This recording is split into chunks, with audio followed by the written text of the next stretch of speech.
This is the Relevant Podcast.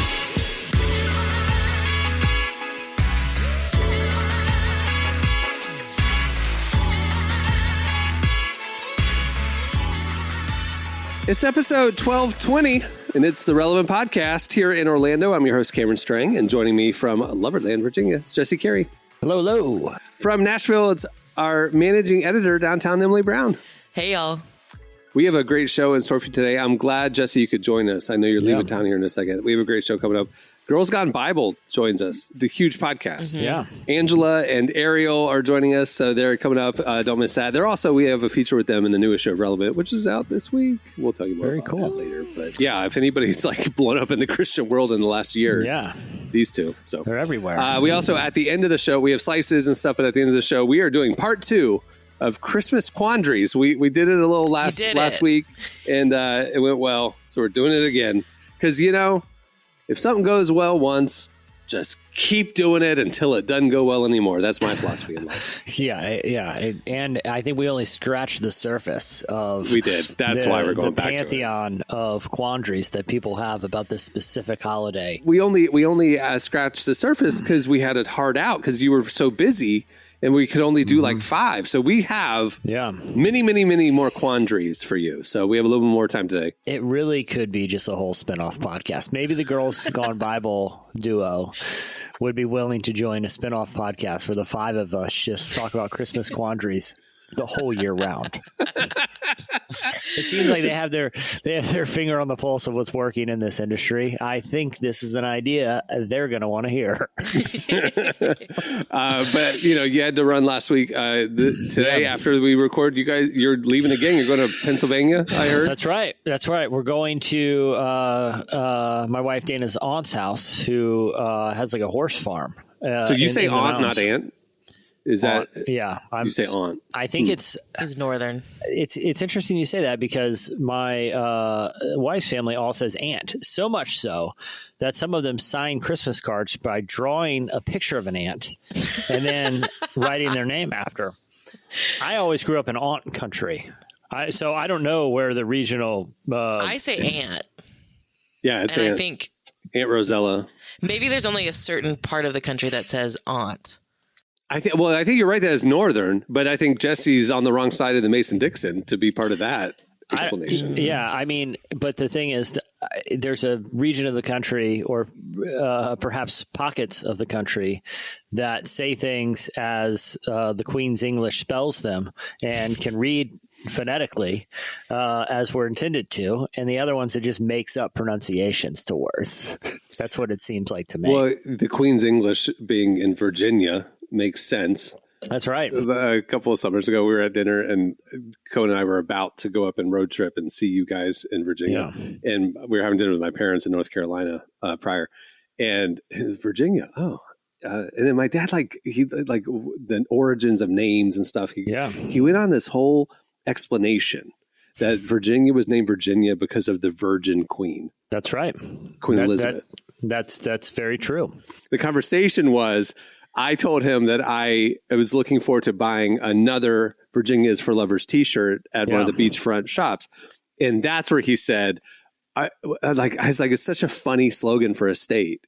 And then he was like, well, it's because the name Virginia is for the Virgin Queen, and so the state is for lovers because she was a virgin or something like that. That's not where that came from. And that's not at all, but that's what we looked up. We're like, you're totally wrong. But he said it with such confidence that Virginia is for lovers is because the state was named after the Virgin Queen. It was named after the Virgin Queen Elizabeth, but and there's a lot of the towns and things around here are either named for like Native American, like Chesapeake or whatever, it's either Native American, Pasquotan County, or it's like tribal or English. That is pretty much everything around here. So you say aunt. Okay. So, Jesse, you grew up in Virginia, right? Okay. Yep. I want to ask this question, and Cameron, you can answer this too. At some point in your education growing up, did you have to take your state's history? Like, did you have to take Virginia history? Virginia history is American history. Exactly. And I went to field trips in like Jamestown, and Colonial Williamsburg, every grade from like first through, I guess that's true. Yeah. probably 10th. Yes. So not only did we take history, we were in proximity to the places. Yeah. Not just history. Like my 7th grade year, all we learned about was Texas history. Yeah. Yeah. Well, I took Florida history in 5th grade. Or whatever, I just have to ask because I am aware that Texas has cultish practices, and so I just like hold on. When you say cultish practices, do you mean like people are? It's like a cult following, like people are really loyal to Texas, or you mean like occult stuff, like weird rituals that the rest of the country is not aware of? A-CULT, the first one. Well, because this sounds silly to say, but I didn't know this until I went off to college. You guys don't say a pledge to your state flag every day. No, we do not. We say the pledge to the Texas. After we say the pledge to the American flag, we say the pledge to the Texas flag every day. I thought every state said a pledge to the state flag, and then I got off to college, and people from out different states were like, "What are you guys talking about?" So you went to college in Texas? What do you mean? Oh, people but who I had moved, friends that came from out of we would. Here's the thing. I don't think you can say them back to back because the pledge to the United States flag would contradict. And you know what? It's one nation, undivided. You know what I mean? Or indivisible. Mm-hmm. If you're pledging allegiance to a state, you're literally that is divisible. Because the Texas pledge is very similar to the American one, but you do stay one state under God. No, Jesse, I'm going to counter. I don't agree. The original vision for the United States of America is that all the states had autonomy, but chose to link arms with the adjacent states and form a stronger collective. But you can be loyal to your state, which then is loyal to the indivisible collective of the United States. I'm just saying in the language of the Pledge of Allegiance, which this is going to be a whole thing about if you ever dissect the language and really think about it, but you're pledging your allegiance. Yeah. Why are Christians doing this? Yeah. But that's a whole, we can ask the Girl Scout Bible that. I'm not jumping in that today. Okay. They don't have, I don't think they have the pledge in the Bible that they've gone to. I'd be interested in their take. Either way, you're pledging allegiance to the United States. I feel like it's kind of a one or the other situation, but that's a whole digression. Wait, with state or nation, or are you talking God or nation? Well, that's again, there's a lot to unpack there. I'm just using I always thought it was bizarre that Christians weren't against the Pledge of Allegiance.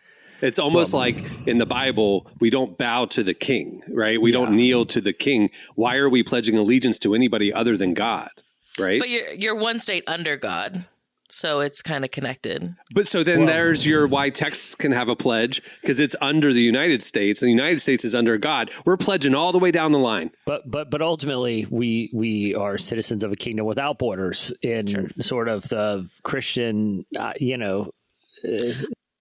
idea of allegiance. Every morning I have Cohen say a pledge of allegiance to our home. We start at the grassroots level and go all the way up. I have my children say pledge of allegiance to their father. That's what I'm saying. We're going to the source, and then we got about a 23-minute pledge ritual every morning while I'm making breakfast. You guys are joking, but when I was in Awanas in elementary school, it was very confusing. Because at Awanas, before we started the night, whatever, we would say the pledge to the American flag, the pledge to the Texas flag, and the pledge to the Bible. What about the Christian flag? There's a pledge to the Christian flag. There is a Christian flag too. We would say, and there's a pledge to Awana and a pledge to Royal Rangers and Missionettes over on the AG side. There was we might have said those. I might have blocked some of those out of my memory. Maybe it's a credo or a creed. It was a solid 10 to 15 minutes was we got to get our pledges out. Someone's bringing in the flags. It was a whole thing. Again, that's divided allegiance. Which one are you actually, I'm just saying, when you look at how, let's take Texas specifically, when you look at how it was raised, you kind of understand why we're at the way we are with politics and religion right now. But can't you have trickle down pledges, Jesse? Can't you like be pledged to God first, and then God's over the nation, and then because you're pledged to the nation, you then pledge to your state? I would say I pledge some of my allegiance after in the order herewithal, and then I list them all of who has my allegiances, including. You're gonna write your own pledge, and it's just like etc. at the end, or it is. I pledge my allegiance to the kingdom of God, my country, the Atlantic Coast Conference, and all college sports, including but not exclusively basketball. Right. The New York Jets, despite their quarterback situation, Arby's. Taco Bell and the new that's right. and the new Baja menu. Amen. No, but, Amen. Amen. And Peace be with you. Yes. On with the lesson. On with the day. No, but we did not pledge allegiance to the Virginia flag, but I've mentioned this before. Virginia has the only R-rated flag, a hard R. Yeah, we have actual nudity and violence. Yes. There's graphic nudity and violence in our flag, and so I think they just didn't want to play that up too much in elementary school. Like it was in the background, but no one was celebrating that one. Well. Like it literally depicts a murder. Now, again, it's and a tyrant, now but you're a land of love and virgins. It's very confusing messaging. Dichotomy, Very confusing messaging to grow up in. But yeah, I'm going to a horse farm this week. I was going to say, you're going to a horse farm, and I asked why you said aunt, and we ended up talking about Virginia, allegiance to Virginia's I do need to ask a clarifying question, though, because I'll be honest. You tell me you're going to a horse farm in Pennsylvania. Is it an Amish farm? Just be honest. No, but it is in Amish country. Like you drive by people, and kind of in the horse and buggies. Do you have to leave your phone like somewhere? No, I mean they don't. I don't think they. They don't impose it on you. It's not like it's not like an airplane. You have to click it over to Amish mode. Because we don't want the radiation to disturb the Amish. No, I mean, they're very. From my experience up there, which we go at least once a year, the Amish are very friendly, and it's Amish country. No, but they build a good bed frame. I'll tell you that. All furniture. They don't do any. If they're doing something, they're doing it right. I'll tell you. You know what I mean? Like they're not cutting corners. Well, it's because they're not getting distracted by the new TikTok trends because they just have focus. That's not. It's not true. I saw some TikToks of some Amish kids doing some of the tricks. I know. I love watching them because I'm like, you guys are fascinating to me. Put the hand up on my hip. When you dip, I did. They were doing that, but they've never seen or heard the Trick Daddy. So they didn't know that. It was great. I went to an Amish furniture store this summer, and you're right. I mean, the rocking chairs, world class. Fantastic. Well, so, coffee tables, you could stand on them. This is a little foreshadowing, but I'm bringing a slice later that validates my feeling that the Amish have had it right all along. Like I don't know all the nuances of their theology or whatever, but I'm just saying kind of the core thing of detachment from worldly stuff. Well, even just the modern system, that technology, post-industrial age has sort of inflicted onto our lifestyle, Mm-hmm.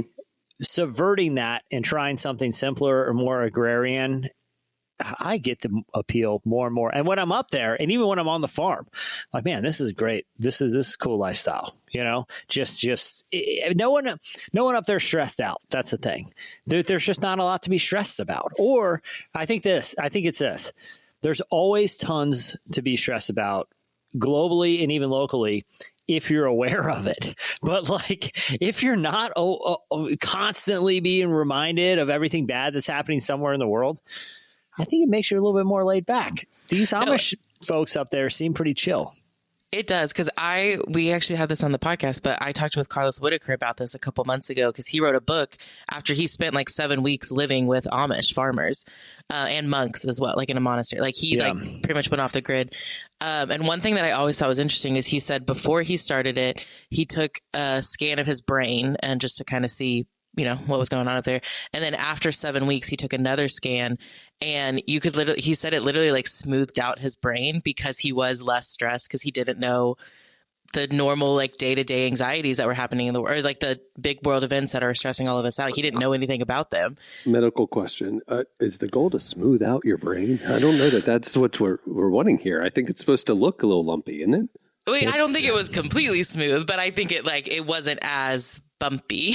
What was that Will Ferrell blue animated movie? The blue character, the big Megamind. Yeah. That's what Carlos looked like after 7 weeks in the Amish.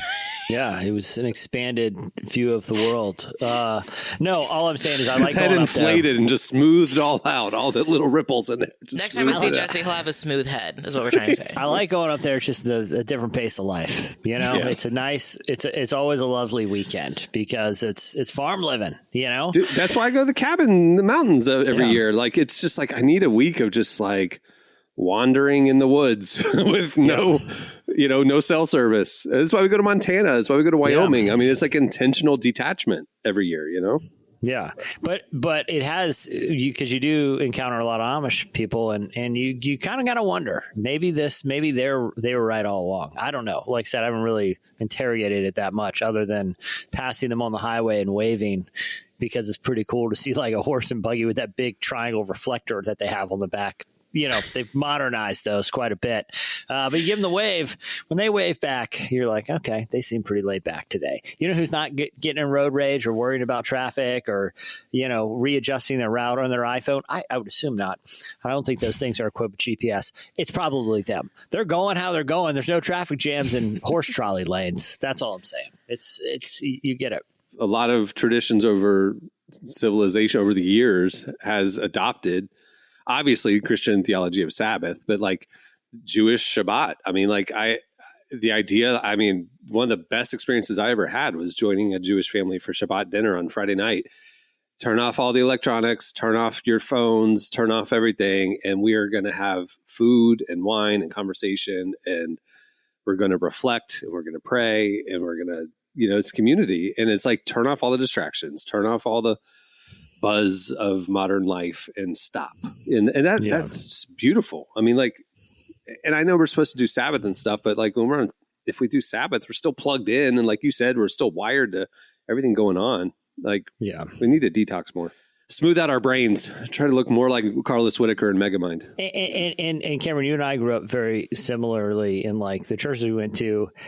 And I don't disparage that, but then sometimes you kind of reinvestigate, like they're very like communal. There's not a lot of time for like self-reflection. It's kind of all these big collective experiences. Like even the worship experience is sort of very loud and energetic and noise filled, and I'm not saying that pejoratively. I'm saying it objectively, right? There isn't a lot of just like solitude and things that are in these other sort of liturgical traditions where it's like, maybe it is good to kind of have more intentionality with that, but that's a digression. Anyway, I'll ask, maybe I'll pull over in one of these Amish villages, see if they'll take me in for an evening and can really dig in.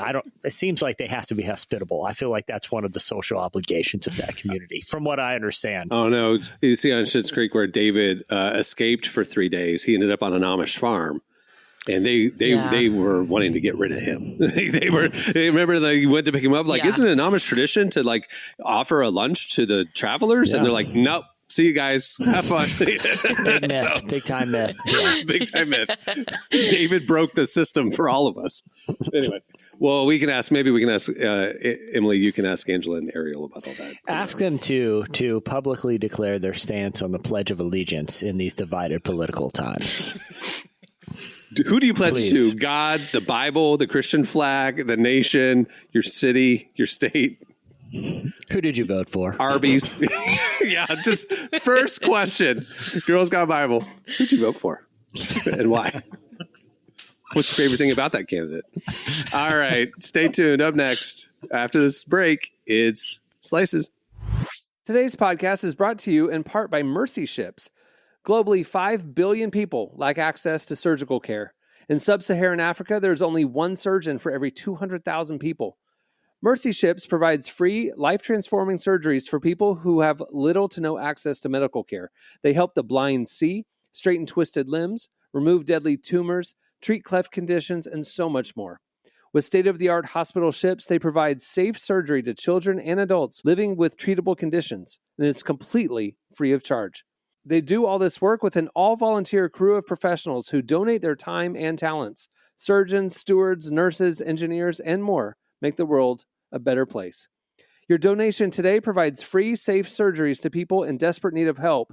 All gifts are matched, so please donate today at mercyships.org/relevant. Today's podcast is brought to you in part by Tim Tebow's book, Look Again. Have you ever wondered what would change if you truly believed you were infinitely valuable to God? In his New York Times bestselling book, Look Again, Tim Tebow reveals the powerful truth that when we learn to see the image of God in every person, including those we struggle to love, everything changes. Tebow shares incredible stories from his work with people the world often overlooks, and it will challenge you to stand up to the lies, rediscover the worth that everyone has, and impact the world for good. Find Look Again by Tim Tebow, available now wherever books are sold. Okay, it's time for Slices. All right. What do you have, Jesse? I do like that you should just start every interview with that question. All right, thanks for coming on today. We're going to jump right in here. How's your mic sound? Okay, you're framed up. Good. All right, so who'd you vote for? The presidential. Not the local stuff. Nobody knows us. I'm talking about the big one. Who was it and why? Okay. All right, so I like doing stuff like that, to be honest with you, like in real life, like asking awkward questions, like that are like oddly personal or deep, like, and I don't know you at all, and I am asking like, how's your relationship with your dad? Nice to meet you. How's your relationship with your dad? Like, dude, I just sit back and enjoy it because they are so shell shocked with. I don't know. And how that's to why I this. do all the interviews. That is true. Because I would ask who they voted for and why. And I will say this. I have some follow-up questions. I will say this. So this past summer, like my neighborhood has a big 4th of July Day parade. I live in a neighborhood called Thorogood, and there's the Adam Thorogood house, which was built like the 1600s, right? And it's a little park, like a historical landmark. And the parade ends at the park, and we do a big neighborhood cookout. We have a neighborhood little newspaper too. You live in the most Americana neighborhood I've ever heard of. It's true. You have little neighborhood parades, end up at the park, have a cookout. It's Crazy. true. And I had volunteered my services to write for the neighborhood newspaper, the Thoroughly Good, in case you're wondering. Well, and I was assigned to write like a recap of the parade. And so I was going around just asking people, what do they like about living at Thorogood? What do you like about the parade? And I would end every question was, who are you voting for in the presidential election? And like I would say, I can play it for you on my phone. And they would look at me and I'm like, no, seriously, it's going to be on record in the Thoroughly Good. And then I would just start laughing. But I love that moment every time because I had them warmed up because they were just talking about very, friendly things. And I can play it for you. I couldn't help myself. I just watched them get momentarily. You got to live with these people. You got to but then they saw me start laughing about 3 seconds after I just absorbed their discomfort. I could not help myself, but either way. So it went well for me. Do you still freelance for the Thoroughly Good? I haven't written for them in a while. They haven't asked you back? Oh, yeah, you got banned. I did write one. I wrote one a little tongue-in-cheek about the... This is the one you told us about. The tongue-in-cheek article that didn't land. Yeah, that didn't land. Ghost story. Where I did a timeline. I did a timeline of my evening that dated back to the 1700s where I was transported. People didn't get it. Not a lot of people got it. There's a lot of elderly people in the neighborhood. And I kind of went over their head. Probably because they were around when you were writing about it. It was tonally very different than some of the pieces in there. But anyway, all right, on to my slice. Yeah, I'm around sort of the Hunter S. Thompson of really doing some weird gonzo stuff, Okay. So my slice is, I read a piece. It was actually on CNN.com, and they talked to several psychologists and psychiatrists about a modern trend that they've sort of deemed doomerism. And doomerism is the propensity for people online to get in these cycles of echo chambers where everything just ends up kind of disintegrating and everyone loses hope in anything that they're talking about, right? So it could be politics, it could be climate change, it could be some kind of social issue. There's a quick and rapid descent into, people kind of going to the lowest common denominator. And you see this particularly in the online communities. But these psychologists have noted that just even absorbing this and reading it can lead to stress, fatigue, and exhaustion, but can also sort of weirdly manifest in behavior. A couple of studies said that when people end up in these cycles, they lose the ability to have optimistic expectations about the future. So they start to not participate in potential solutions. And they even said this kind of doomerism cycle can start even just by word choice. And so, for example, they said substituting laughing for crying, dying, or screaming.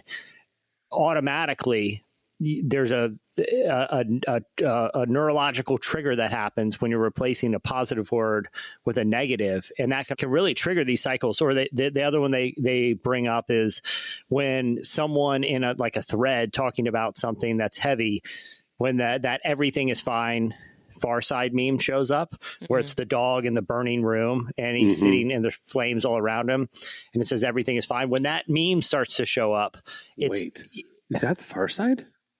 I grew up on the Far Side. I love the Far Side. I never thought that was the Far Side. Is that the Far Side? I think it is. It's not quite his drawing style, but it is his humor. I'm going to Google that. Maybe that was just my assumption. No, it's not his drawing style, but it is definitely his humor. So I never thought it was Far Side because the visuals don't quite match. But I could totally see Gary Larson doing that. Maybe I'm totally wrong. Maybe I just always assumed it was. I'm looking at a... Jesse, also, your state slogan, Virginia's for Lovers, is because you're Virgin Queen. Just FYI. My dad is very sure about this information. So just FYI. It is true? No. Oh, I thought you were fact-checking that, too. I was like, well, that's news to me. I fact-checked that because he was wrong, and I'm fact-checking you because I don't think that's... Casey Green. It was Casey Green. I thought, for some reason, I always thought it was a Far Side little cell. Either way. But they noted how these little patterns online can have real-world changes to people's mental health, but also behavioral outcomes. And they noted that this type of doomerism is prevalent in millennials and below, but they said especially Gen Z. And I don't know if there's any sort of I think there's a lot of anecdotal reasons why. Maybe just because the more digitally native you are, the higher propensity you are to be involved in online conversations, and therefore you're more likely to be involved in conversations that eventually delude into doomerism. But they said, look, this has real world impact. I thought it was a really interesting sort of analysis of a couple different trends to find correlated outcomes. One is the tendency for these conversations to go that way, but then behavioral and mental health outcomes for the people that are involved in them. And going back to my point about the Amish earlier, it's like, well, maybe just a lack of awareness about these, catastrophic situations that are outside of your control.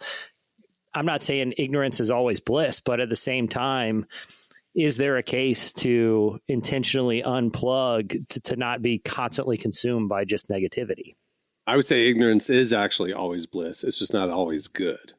Yeah, for sure. Yeah. But it's also I think it's good to have an awareness of global issues, but I think also intentionally being able to detach from them and not let them consume you, especially ones that are completely outside of your control, like some global conflict. It's like, if you're going to vote or participate in the system, you should probably have an awareness of what's going on.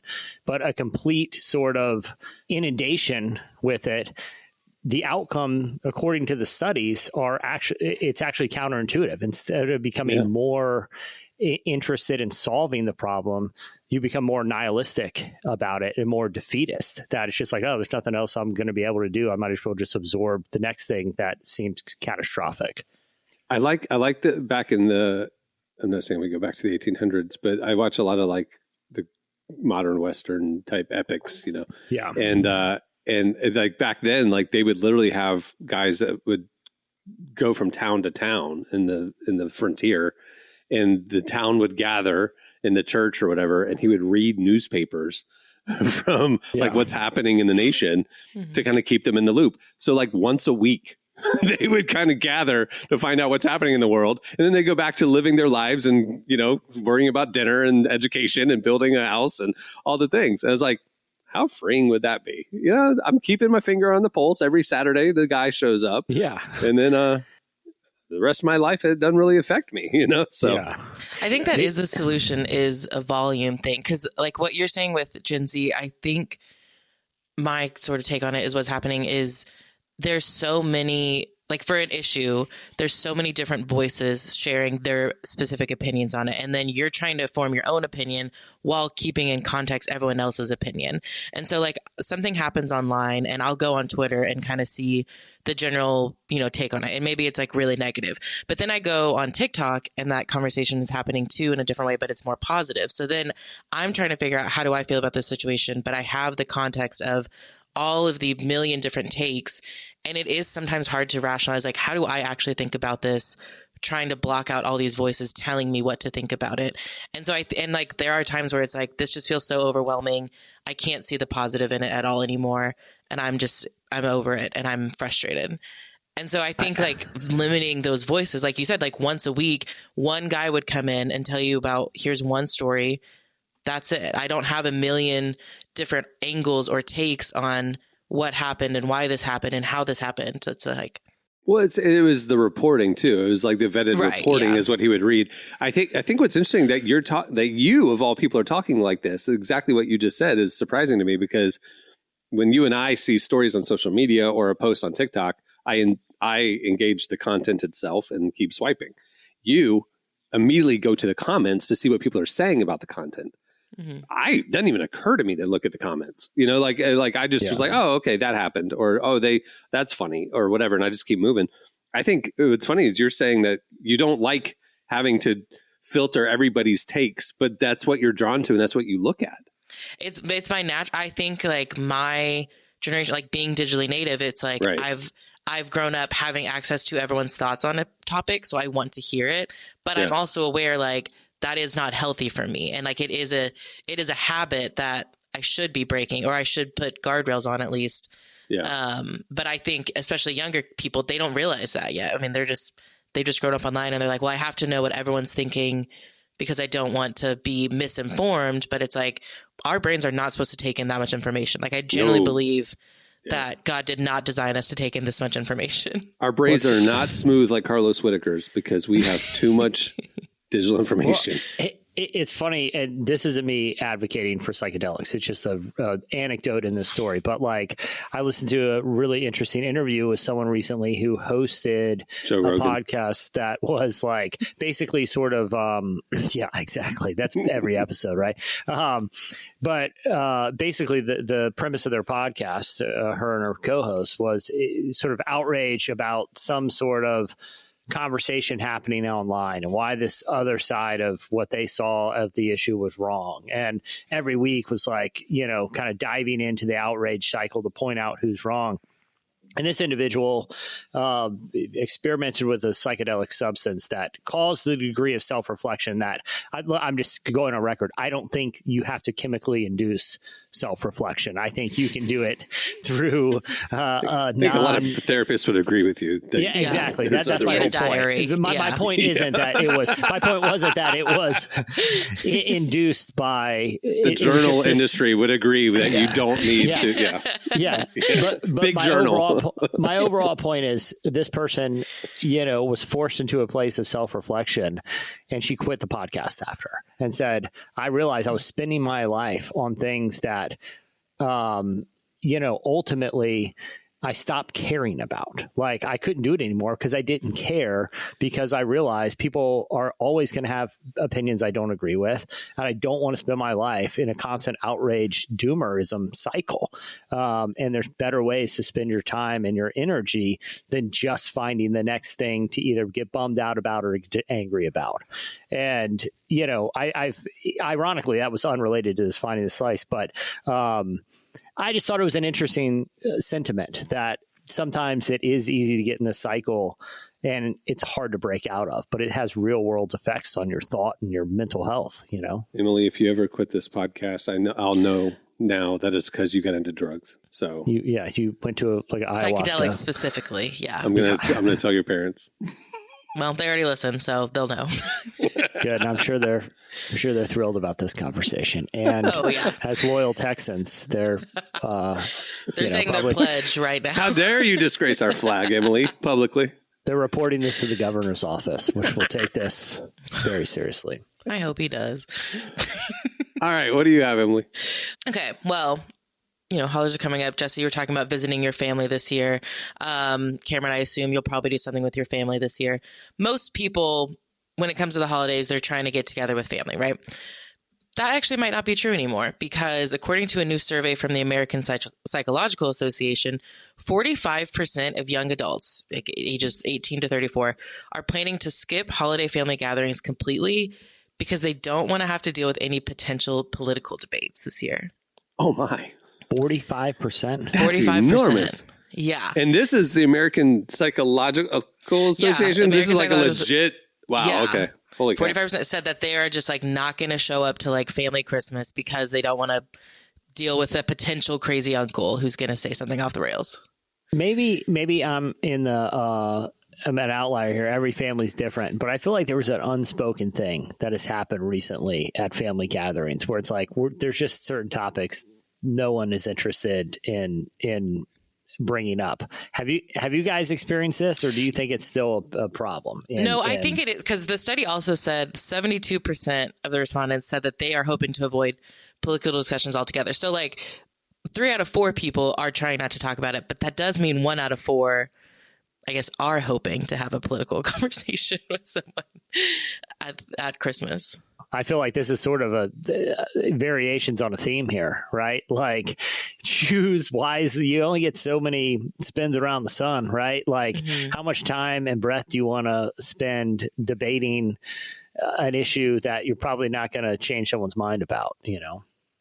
Yeah, I think it's interesting to me because maybe it's because I have a really big extended family, so I have a lot of aunts and uncles and cousins to choose from. But it's like, if you're just trying to avoid like your one crazy political uncle, just avoid him at dinner. Like, go talk to your other aunt or something, you know? Well, to be fair, not a lot of us come from families with Texan occult practitioners. We really need to emphasize a cult, not a cult. No, I think you said you had that was my Texas twang coming out. Your elementary school did deep dives into the dark arts of in Texas. The Church of Satan is going after elementary schools right now and all the Bible Belt.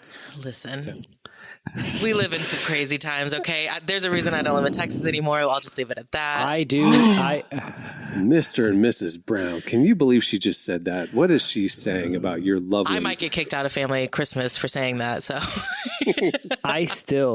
and I know this is probably going to get me in trouble, but I'm sorry. Like, this is not my most like Christian perspective, but it is my hilarious troll perspective, because like the Church of Satan they don't actually believe in like a real Satan. They're right. You know. Yeah, they said that. We reported on it this week. They're clear about that. But when that 10 Commandments got erected at that state capitol, and they said, "Will you give us room to do a tasteful monument of our own?" And they unveiled this like 12-foot goat-headed robed horror movie figure with children bowing at it. I'm not going to laugh. When I saw it, I laughed out loud. Like, it was not because I support Baphomet or whatever. Yeah. I just thought it was so hilarious that they just were trying to troll people to that degree. Again, I don't condone it. but I understand it. but the comedy of it did strike me as hilarious. All right. Well, that'll do it for Slices. Make sure to check out relevantmagazine.com every day, where we do not really cover either of the stories that you just heard. Do we? No, we did. We covered the second one. Yeah. We don't do deep we didn't dives really into Virginia history and Amish. No, we do. I guess we do talk about unplugging and stuff. We have conversations with Carlos Whitaker and his smooth right, brain. The mental health. Yeah. Carlos Whitaker. We have a whole interview with him about smoothing out your brain. Okay, never mind. So go check out our site for everything you just heard, because we have it in spades. All right. There's also a great piece this week about some cool occult ceremonies that are happening at the Texas State Capitol this month. Weird rituals going. I don't know what they're doing there, but it's weird stuff. And only second not weird grade, if you're from Texas, but the weird second outside grader, Texas. the second graders are, they know all about it. This big part of the lesson plan this year. So, all right, stay tuned. Up next, Girls Gone Bible. Join us. Today's podcast is brought to you in part by John Mark Comer's book, Garden City, a book that speaks to the tension we all feel between work, rest, and purpose. The New York Times bestselling author John Mark Comer takes us to the scriptures to identify what it really means to be human and flips the script on the idea that who you are matters, not what you do. He shows that God created us for meaningful work and meaningful rest. Both matter. This book helps you ask and answer the big questions. Does God care where I work? Is there a direction for my life? So you can discern God's heart for your calling, your rhythms, and the way His Spirit wants to shape every part of your life. If you're longing for purpose and a more grounded way to live, check out the new hardcover edition of Garden City wherever books are sold. Well, today's show is brought to you in part by the new book, God, the Science, the Evidence. We talk a lot about faith, but how often do we talk about science in the same breath? You might be surprised to discover just how deeply the two actually agree. For centuries, science has been used to dismiss the idea of God, but today an intellectual revolution is underway. Modern discoveries in physics, cosmology, and biology are consistently revealing the same truth: creation isn't an accident. That profound reversal is what engineers Michel-Yves Bolloré and Olivier Bonassi investigate in their international bestseller, God, the Science, the Evidence. This book is a rigorous, evidence-based critique of materialism, inviting you to explore over a dozen scientific, philosophical, and historical domains. It shows that what was once seemed impossible, that science could point to a creator, is now supported by a vast and convergent body of evidence. With over 400,000 copies sold in Europe, this book is sparking a global debate. It's thoughtful, fascinating, and a powerful reminder that reason itself affirms the existence of God. Learn more and find out where you can purchase your copy today by visiting GodTheScienceTheEvidence.com. Today's podcast is brought to you in part by Erwin McManus's book, The Barbarian Way. Some books don't just inspire you, they confront you. The Barbarian Way, now celebrating its 20th anniversary, is one of those books. If you felt the pull of God towards something deeper and wilder than the safe, predictable version of faith that we settle for, McManus reminds us that following Jesus was never meant to be tamed. It's meant to awaken courage, passion, and purpose God placed inside us. He draws from the wild stories of Abel, Noah, Moses, Rahab, and others to remind us that following God wasn't meant to be tame. Safe faith isn't working. Step into the story God is writing for you. Choose passion, choose boldness, choose the Barbarian Way. Available now wherever books are sold. Our guest today is Girls Gone Bible. Best friends Angela Halili and Arielle Reitsma are the co-hosts of the Christian podcast Girls Gone Bible. They started the podcast last year and it exploded. We've been following their journey, obviously, so we sat down with them to find out more about their spiritual transformation, their mission for the podcast, and their exciting plans for the new year. Here's Angela and Arielle from Girls Gone Bible.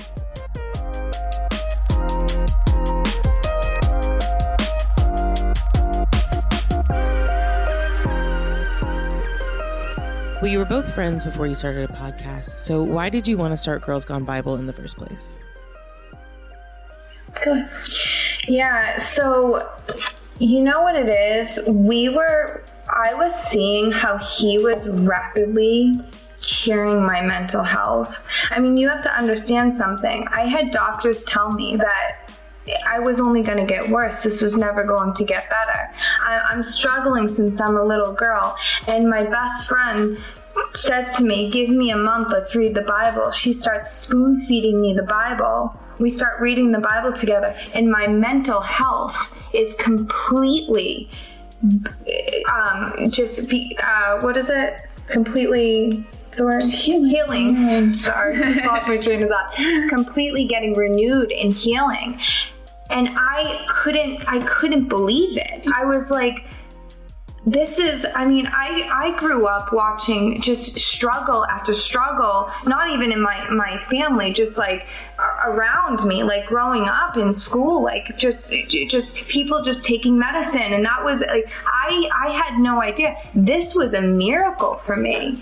And I see how many people struggle and suffer and are just in despair and in pits and they can't get out. And this girl from a small town who struggled her whole life, all of a sudden he's like renewing and healing my mind by reading his word. Mm-hmm. He literally healed my best friend from alcoholism. She never even looked back.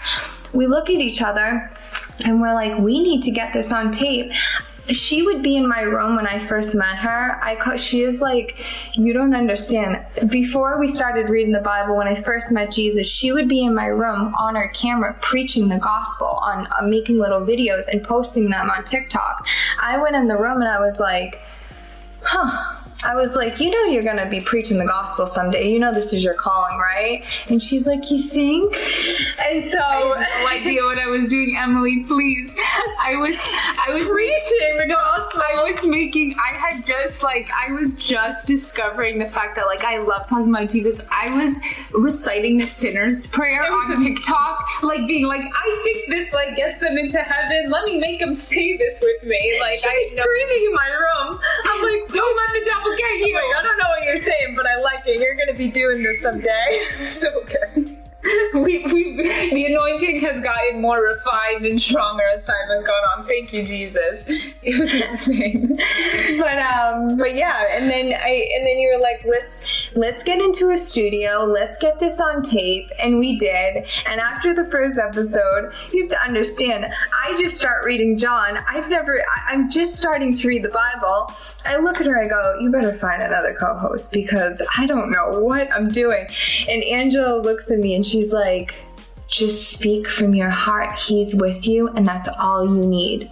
And that's all she had to tell me. She was just she carried me through it. And then we released the first episode, and it was like, it wasn't us. We don't even remember what happened because we didn't even know what podcasting was. We didn't know. Can I be honest? We didn't know what we were doing. We still don't. We still don't. Like, we still don't understand it. And you know what? We don't want to because we are even more low to the ground, humble than we were before.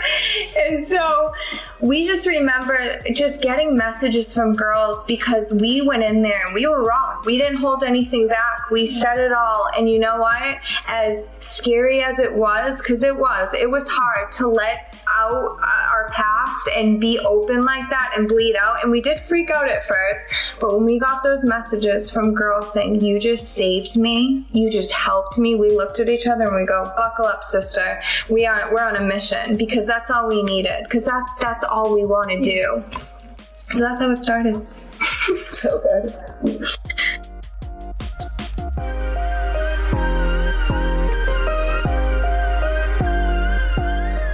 I think it's safe to say that y'all have really exploded this year. What has that journey been like for you? Yeah, I think the beauty of like being in relationship with God is that you can go your whole life trying to make things happen. And it can be really hard. And I feel like that's what I see all around me all the time is just everybody wants to do something. They want to make something. They want to be a part of something bigger than themselves. And I think a lot of people don't understand that God is constantly inviting us to partner with him in things. And he's constantly saying, why don't we co-labor in this thing together? Because I can make things happen that you can't even dream of. And so Ari and I were genuinely chasing Jesus with our whole hearts.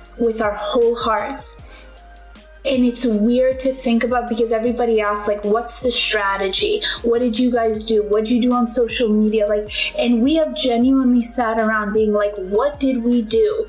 And the only answer we can come back to is we sat on this rug and we read John, Luke, Mark, Matthew, Exodus. You know what I mean? Like, that's what we did. And I feel like from the very beginning, God kind of spoke into my heart specifically, and he said from the very beginning, if you focus on purity, I'll focus on growth. And our hearts in this from the very beginning have been for Jesus and about Jesus and about his people, and getting on creating something to where there's such a lack of discipleship, I think, in the church. Like, when I look around, I just see people who encounter Jesus and then have no idea how to follow him or live life according to the word, and they have no community. And so I think God himself has created something where we can essentially disciple people in a way of being like, this is how we walk every day. And as Ari said, it can be very difficult sometimes to have eyes on us, to let people speak into something, even though we're so blessed that our community is so kind to us. And while, of course, we get comments and things like that, it's very normal. Like, for the most part, we receive only the kindest feedback, so much so that they're really the reason we've been able to keep going, because they've given us confidence. They've given us comfort to be like, no, this is good and we can keep going. But for us, we keep our eyes so fixed on Jesus, and we ask him, the bigger this thing gets, would you hide us even further into your heart? Like, would you just bring us into the heart of God to where people could look at us and be like, you're everywhere on the internet, but we've never been more hidden, and we've never been more low to the ground. It gets bigger, but we get smaller, and we just let Jesus be magnified as he absolutely should be. You know what I mean? And like, that's genuinely what we do. We focus on Jesus, and he genuinely takes care of everything. Beautiful.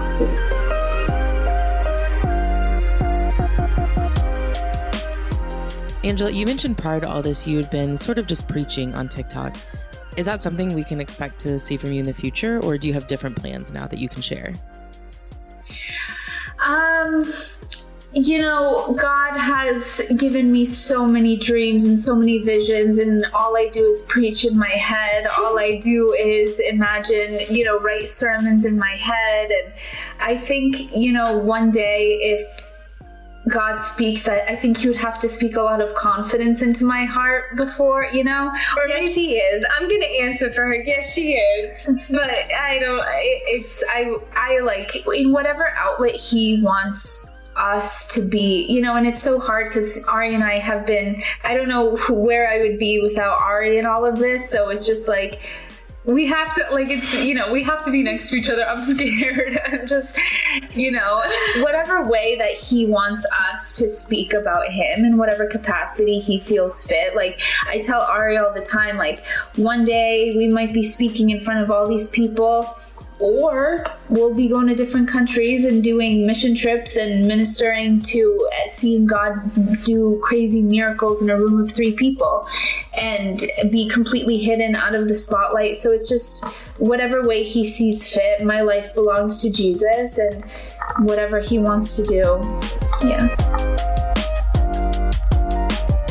That was Angela and Arielle from Girls Gone Bible. Make sure to check out their podcast. It's at the top of every chart. All right, stay tuned. Up next, we've got Christmas Quandaries Part 2 of 400. Well, today's podcast is brought to you in part by the new book, Confessions of a Christian Alcoholic. Author Jonathan Seidel knows firsthand how even believers can get stuck in shame and destructive habits, especially when it comes to one of society's biggest obsessions, alcohol. In Confessions of a Christian Alcoholic, he details his spiral into disordered drinking and shares the 4-step process he eventually used to break free. There's hope for alcoholics who become Christians and for Christians who become alcoholics. Find Confessions of a Christian Alcoholic wherever books are sold. What if you could change a child's life with just $10? Right now, thousands of vulnerable children in East Africa are suffering from jiggers. It's a painful, preventable parasite that burrows into their feet. Soul Hope is the only organization treating it through foot washing, medical care, and durable closed-toed shoes that protect kids long after treatment. $10 may not seem like much in today's world, but when we come together, those small gifts add up to big change. Join the 10 for 10 campaign. $10 protects 10 small toes. Visit soulhope.org/10 to give now. One small gift makes a big difference. Again, that's Soulhope, SOLE, hope.org/TEN. Okay, it's time for... It's Christmas Quandaries. All right, if you heard last Tuesday's show, we threw some quandaries that you guys, I don't know. These are quandaries. And we cannot emphasize enough, we are barely even scratching the surface. So much content. Buckle up. We really should have picked a different word than quandary if we're going to do 400 episodes of this, because I think we just need to lean into struggling. it. We need to lean into it and call it Christmas Quandaries. We need to just kill the R. Crazy Christmas quandaries. Can we please commit to resolving one Christmas quandary every episode for the entire year at the very end? It's like there's like 5 minutes of silence after the pod ends, and only the most patient or those who skip forward will hear like, all right, today's Christmas quandary, and it's it's Easter weekend, July 19th. Yes, we can commit to that. Yes. The bit? Can we maintain the bit? We can commit to a bit. Oh, if there's one thing about us, we can commit to a bit. We can commit to a bit. I mean, I'm still playing the same editorial question of the week jingle from 2005 because I think it's funny. And I mean, because we're loyal. It was made moments before an episode recording because we decided we needed one, and it just stuck. Yeah, it just stuck. All right. Skipping out on caroling by hiding inside your house. So I have a question about this because are you in this? And maybe it goes both ways. But are you hiding out from carolers coming to your door, or to carolers recruiting you for like, oh, hey, we were going caroling, come on? I think it's the former because I don't think you get recruited progressively. I think it's like a group says, like a church group says, we're going to go carol. Mm-hmm. So the hiding out thing is, they're coming. You turn off the lights and hide in the back of the house. I'm going to answer this question as the latter because that happened to me one time. Because of social pressure, I was like, oh, people were like, hey, we should go caroling. I'm like, yeah, sure, that sounds fine. Even though I knew in my mind, there's no way I wanted to do that. I wasn't going to be the one person that was like, no, that's lame, guys. Just thinking like, I'm just going to agree to this and forget about it. The night came and I literally thought maybe I can just hide out, and I ended up having to go. So I would say, yes, you can just hide out and pretend you. Dude, I hide out all the time. I work from home and my house is shaped kind of like an H. And so my office is on the front part of the H. And so to walk up to my front door, you're walking kind of past a window that I can see, but you don't really know that I'm sitting there. So you don't see me. Man, I see salespeople every other day and I hide like nobody's business. I've never answered the door. No, you hide. That is the beauty of living in an apartment complex with a gate. I really don't get many people knocking on my door. We had for a while in our neighborhood, they would come around on little Segway things, like little, and they would zoom around, and a lot of them were like solar panels or stuff like that, like kind of fly by night businesses. And they would come knock on your door at dinner time. And I'd be like, no, I'm not interested. They're like, well, just give me some time to think about it. What time are you going to be home next so we can talk? And they were so persuasive. I got in a bad cycle with the solar repair guy on a Segway. I had to email him and just break up, don't come to my house anymore. It was uncharacteristic, but that's what it came to. I feel bad for them because it's probably the hardest job you could possibly do is door-to-door sales. But they get a Segway, so. All right. Next quandary. Giving someone socks for Christmas and calling it thoughtful. I guess my question is, why did you choose to buy socks for them? Well, it depends on the socks. Yeah, like Bombas, that's a gift. Like nice. I had some friends that went to Ireland, They came back, brought everybody wool socks with Irish wool. It's a good gift. That's a good gift. But if you're talking like Hanes 6-pack, probably could have bought that on my own, Yeah. Right. A couple years ago, we still talk about it because we all felt awful. When we do like stockings, we all go around so we can all just like see what we got, whatever. And my mom was the very last one to go, and she pulls out the pair of fuzzy socks that I had put in her stocking for her. And then she goes, "Oh, that was it." And I look at my brother and my sister-in-law and my dad, and I'm like, why was I the only one that put one thing in there? And they were like, well, you said you were getting her something, so we thought it was covered. And I was like, I'm not getting Mom every single gift for her stocking. Like, why are you guys putting that on me? And so then we all felt awful because we felt like we ruined Christmas. And my mom is so nice and was like, no, I wanted fuzzy socks. It was fine. So now she actually has the fattest stocking every year to make up for the one time that we ruined her Christmas. Good, as it should be. My grandparents years ago moved to a small town in the mountains of Virginia, but that small town was home to a sock factory. And I don't know if they had some kind of factory store there. We got socks every year after that. It wasn't exclusively, but it was a lot of socks in rotation. That's Socks true. are a good gift. You can I will ask my say. cousins. I'll say this: socks. Frankly, all garments like socks, underwear, whatever, are things I don't think to buy regularly. But then when you get a nice new pair, woo, that's nice. Like, when you do finally like buy new socks, I just never buy new socks. And then you take then the old ones. You don't really you don't remove them from the drawer, but they're out of rotation permanently. They've gone to the back of the drawer for sure. Yeah, exactly. All right, wearing pajamas to Christmas dinner. I like it. I think it sends a message. I assume this is at the house, you're not like going out to like a nice dinner. Either way. Who goes to restaurants on Christmas? Yes, Christmas dinner is at the house. Cameron, I would like to remind you went to some Hawaiian restaurant for Thanksgiving. You went to Bahama Breeze on Thanksgiving, so don't let's actually tone down the sass. Hold on. But Thanksgiving is about a meal, a nice big special meal, right? And like Christmas doesn't have to have a big meal. And pineapple chicken. But like Christmas doesn't have to have a big meal. Down on this one. Christmas is about gift giving and just hanging out and having hot chocolate. In A Christmas Story, they go to that Chinese restaurant. Yeah, I mean, you do have to eat at some point. I guess my family tradition hasn't necessarily been that it's all about the Christmas dinner. It's more about Christmas. It's more about the Margaritaville infused bloomin' onion. The Christmas themed Hawaiian shirt. So if it's Christmas dinner at the house, yes to pajamas. Christmas dinner out in public, no to pajamas. Unless you're at Bahama Bucks or wherever you were. Just Lebowski this thing. Just, yes. All right, here's a quandary. Forgetting, and I'm saying this with quotes, forgetting to get someone a gift, but it's because what you're really doing is waiting for the after Christmas sale. And so you can give them the gift a few days later and just say you forgot to give it, you forgot to bring it. But you're waiting for the sale. Sneaky. I don't like this. This seems like a lot of work for saving a few bucks, Unless it's a really, really good deal, then maybe. But like we're talking over 50% off. Yeah, you'd have to have some insider knowledge. This is insider trading, isn't it? Yeah. This is insider trading. Yeah. Blaming the dog when it was really you who ate all the Christmas cookies meant for Santa.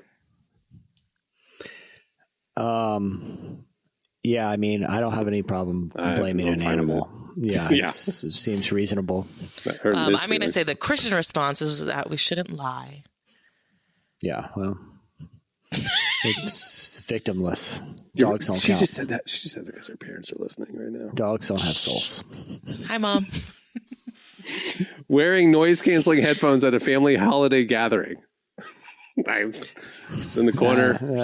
I would think that would also send a message, but one that I don't think is going to land. Why even go? You know what I mean? Like if you're just going to irritate people, like, Well, why are you going? It's like you have to go. Like that's what I'm saying. It's like you have to show up. But we're here all day. They're doing a puzzle. They're all loud over there. They're watching Fox News over there. I'm just going to be on my phone and put on my headphones over here. What's wrong with that? I have a Gen Z cousin that does this, and I'll be honest, it does annoy all of our family because it's like, I don't see you ever, and you're just sitting on your phone and not talking. Yeah, I agree. I say don't do it. I say suck it up and pretend to like your family for one day. I say settle in. in your PJs, start ripping into those Christmas cookies, being hilarious, and then get outraged at some point about the family pet and their cookie consumption. And that's a much better evening. Start a Christmas quandary. Dang it. And then loudly announce to everyone that you will be leading the carpool to the local Bahama Breeze for a nightcap. Okay. Last one. Christmas quandary. Opening presents early because you just couldn't wait.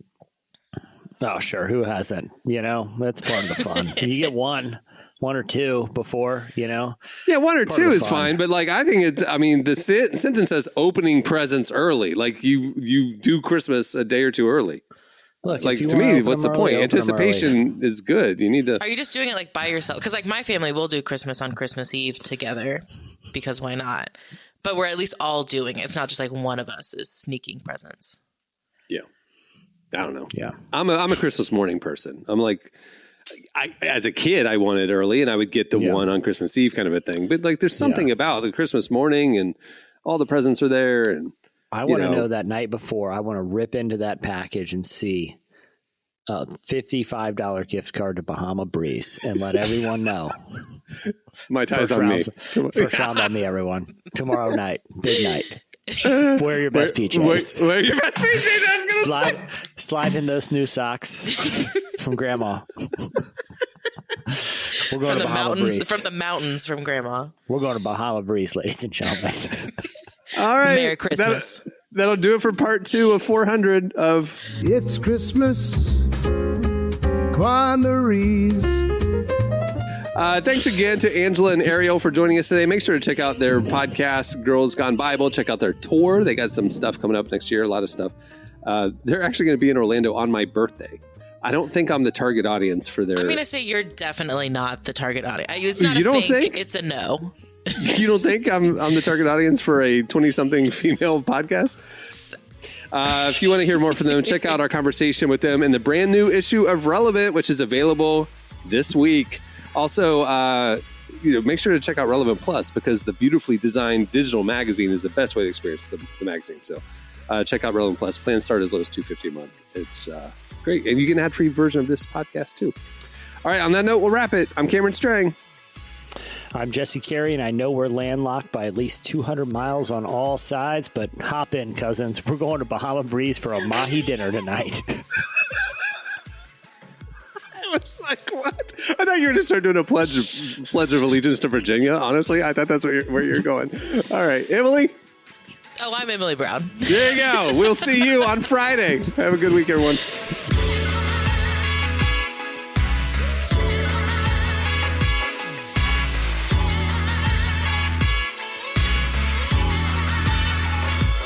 Thanks for listening to the Relevant Podcast. Check out our features, interviews, and news updates every day at relevantmagazine.com. And make sure to follow Relevant on Facebook, Twitter, and Instagram for the latest. For more great podcasts, browse the shows on the Relevant Podcast Network, which you can find at our site. And while you're there, don't miss the all-new era of Relevant Magazine. A new issue releases every other month at relevantmagazine.com.